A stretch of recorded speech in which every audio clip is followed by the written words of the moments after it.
उधर हमें लेके गए तो बैठे हुए थे सब लड़कियां, हमने बोला हम खुश हो गए, बोला हाँ सिलाई कढ़ाई वाली जगह है, अच्छी जगह में आ गए।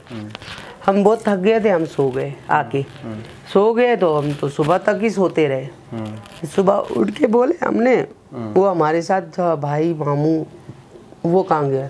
बोला वो चले गए तुम लोगों को बेच के, ये जगह अच्छी नहीं है, हम यहाँ से निकल जाते, तुम आ जाओ वहाँ से, हम निकल जाते। और उसने कहा तो मैंने बोला मैं कोशिश करूँगी लेकिन मैं आ नहीं सकूँगी क्योंकि मेरे पीछे बहुत पहरेदार है, मैं मुझे कहीं अकेले ये लोग नहीं छोड़ते, तो मैं कोशिश करूँगी वापस आऊँ तुम्हारे पास।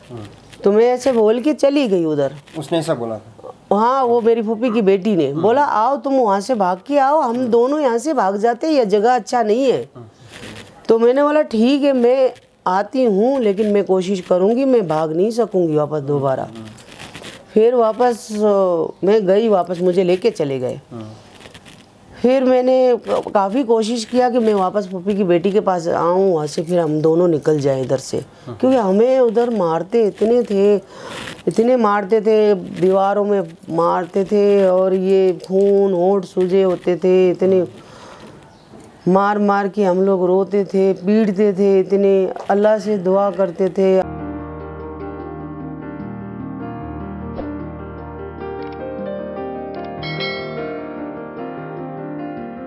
जस्तो हाम्रो चेली 9 वर्षको उमेरमा उहाँलाई इन्डियामा बेचियो भनेर चाहिँ कुरा सुनिएको थियो, तर इन्डियादेखि अरू अरब कन्ट्रीमा पनि बेचियो।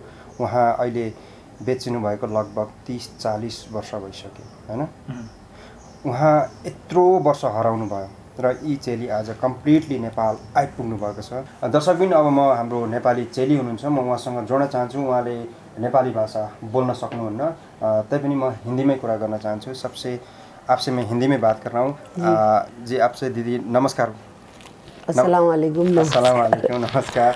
आप पाकिस्तान से आए हो इधर? जी मैं पाकिस्तान। कितना दिन के सफ़र हुआ इधर आने?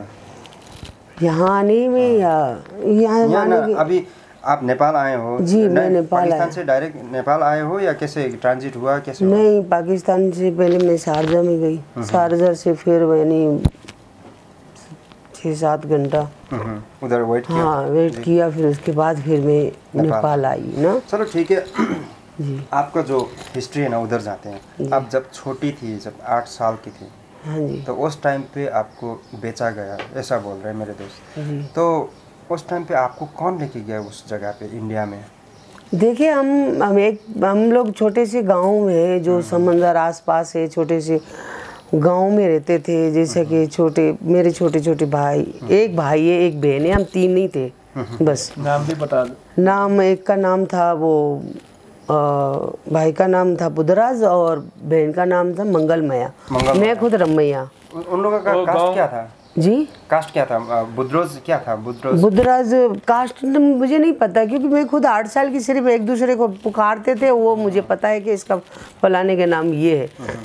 मेरे बाप का नाम ठुलकांसा था। और ठुलकांसा क्या है? ठुलकांस का भी कास्ट का मुझे नहीं पता। और मेरी माँ का नाम सुनतली।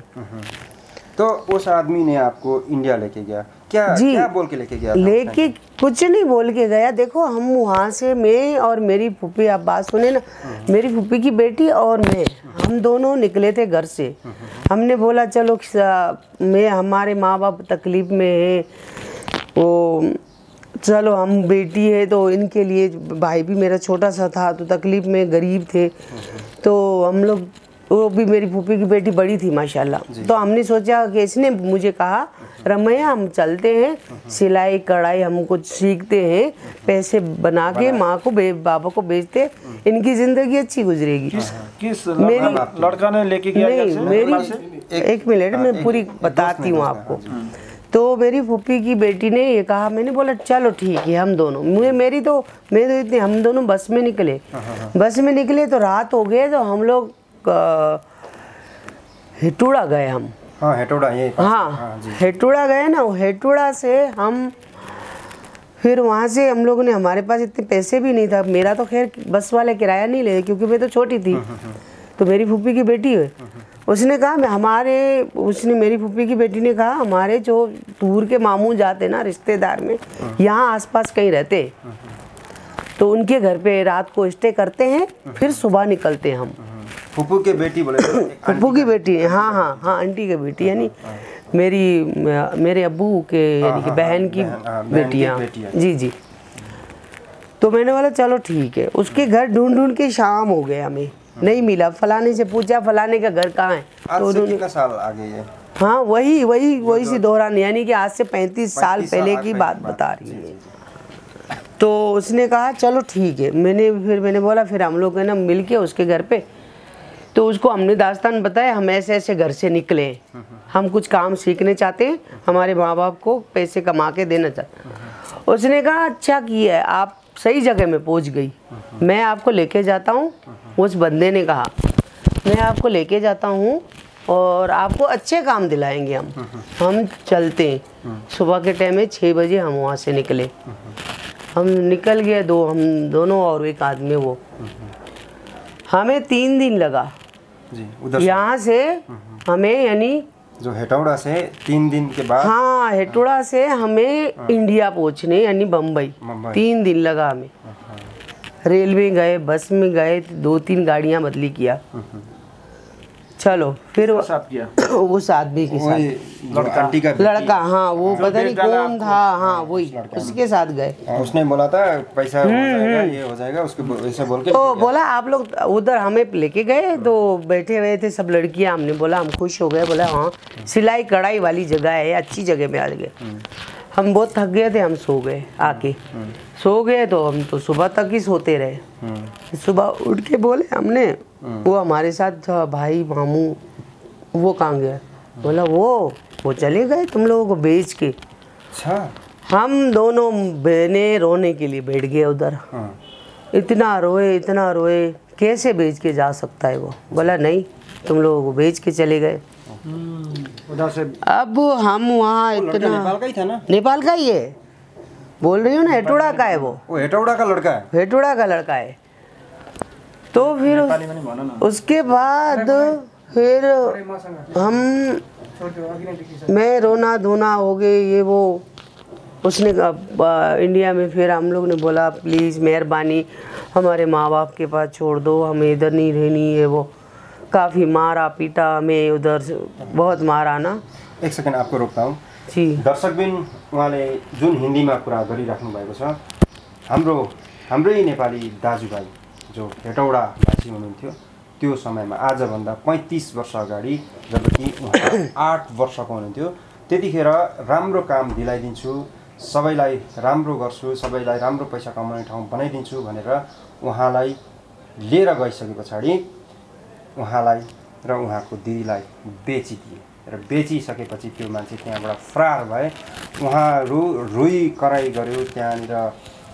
त्यो होटलवाला साउजीहरूले त्यहाँको मान्छेहरूले उनीहरूलाई कति यातना दिए, कति पीडा भयो। त्यो उहाँले यति यसरी भन्नुभएको छ कि अहिले यो सुन्दा पनि आङ श्रिङ्ग गरेर त्यो वेदनाहरू पोखिराख्नु भएको छ। दर्शकबिन, यो हाम्रै नेपाली दाजुभाइ, हाम्रै नेपालको दाजुभाइ, यस्तो किसिमको दाजुभाइ, यस्ता जघन्य अपराध गर्ने व्यक्तिलाई हाम्रो नेपाली समाज, हाम्रो नेपाली कानुनले किन छोड्छ, किन त्यति वास्ता गर्दैन? म फेरि यही विषयमा म उसँगै जोड्न चाहन्छु। दीदी, उसके बाद क्या हुआ था? उसके बाद फिर वो तो बड़ी थी, उसको पता नहीं किधर और दूसरी जगह में भेज दी, पता नहीं क्या। फिर मैं एक हफ्ते में आती थी, यानी कि मुझे तो, मैं छोटी थी तो मुझे पालने के लिए दे दिया किसी के घर में ना, जैसा फैमिली के छोटे छोटे बच्चे हैं उधर पालने के लिए दे दिया उसको। उधर मैं एक हफ्ते में उसके पास आती थी। उसने कहा मुझे रमैया ये जगह अच्छी नहीं है, हम यहाँ से निकल जाते, तुम आ जाओ वहाँ से, हम निकल जाते। और उसने कहा, तो मैंने बोला मैं कोशिश करूँगी लेकिन मैं आ नहीं सकूँगी क्योंकि मेरे पीछे बहुत पहरेदार है, मुझे कहीं अकेले ये लोग नहीं छोड़ते, तो मैं कोशिश करूँगी वापस आऊँ तुम्हारे पास। तो मैं ऐसे बोल के चली गई उधर। उसने ऐसा बोला? हाँ, वो मेरी फूफी की बेटी ने बोला आओ तुम वहाँ से भाग के आओ, हम दोनों यहाँ से भाग जाते, यह जगह अच्छा नहीं है। तो मैंने बोला ठीक है मैं आती हूँ लेकिन मैं कोशिश करूँगी, मैं भाग नहीं सकूँगी वापस दोबारा। फिर वापस मैं गई, वापस मुझे लेके चले गए। फिर मैंने काफ़ी कोशिश किया कि मैं वापस पप्पी की बेटी के पास आऊँ, वहाँ से फिर हम दोनों निकल जाएं इधर से, क्योंकि हमें उधर मारते इतने थे, इतने मारते थे, दीवारों में मारते थे और ये खून होंठ सूजे होते थे, इतने मार मार के हम लोग रोते थे, पीटते थे इतने। अल्लाह से दुआ करते थे, ऊपर वाले हमें इस अजाब से बचाओ इधर से।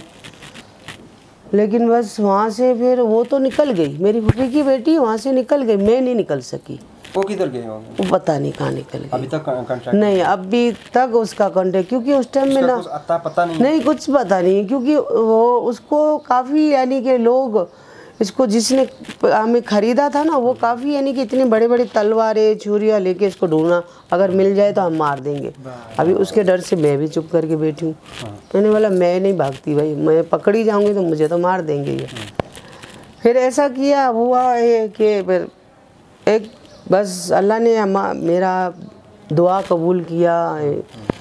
इससे हमें जिस घर में मुझे पालने दिया था उधर एक अरबी आता था, अरबी शेख आता था दुबई का। अच्छा, वो आता था, वो देखता था ये छोटी सी बच्ची है, ये कहाँ से आई है, कौन है ये, पूछता था। तो बोला ऐसे ऐसे हमें पालने के लिए दिया, फिर बाद में बड़ी हो जाएगी लेके चले जाएंगे ये। फिर इसने अरबी ने पता नहीं क्या इसको बोला ये इसको वापस उधर नहीं भेजो। हाँ, वो जो औरत है जितना पैसा मांगता है हम देता है, हम इस लड़की से निकाह करेगा। वो आदमी ने बोला। उसके बाद आपने शादी किया क्या उसके साथ? आप सुनो। हाँ। फिर हमने कहा कि हमसे बोला कि मैंने अभी बोला उनको दिल में लालच आ गया, बोला ये बड़ा आदमी है, ये पैसे हम जितना बोलेंगे हम देंगे, इससे निकालेंगे। बोला अब तुम इसके भेज देंगे हम बुढ़े को। बुढ़ा था, 80-90 साल का उम्र का था वो शेख। हाँ, तो मैंने कहा कि ये अब 80-90 साल का बुढ़ा ये मेरे से बोलता है कि निकाह करेगा। मैंने बोला ये तो कल को मर जाएगा तो फिर हम कहाँ जाएगा। मैंने बोला बाबा तुम अच्छा लगता है ना आपको, हमसे निकाह मत करो, हमें बेटी बना के रखो।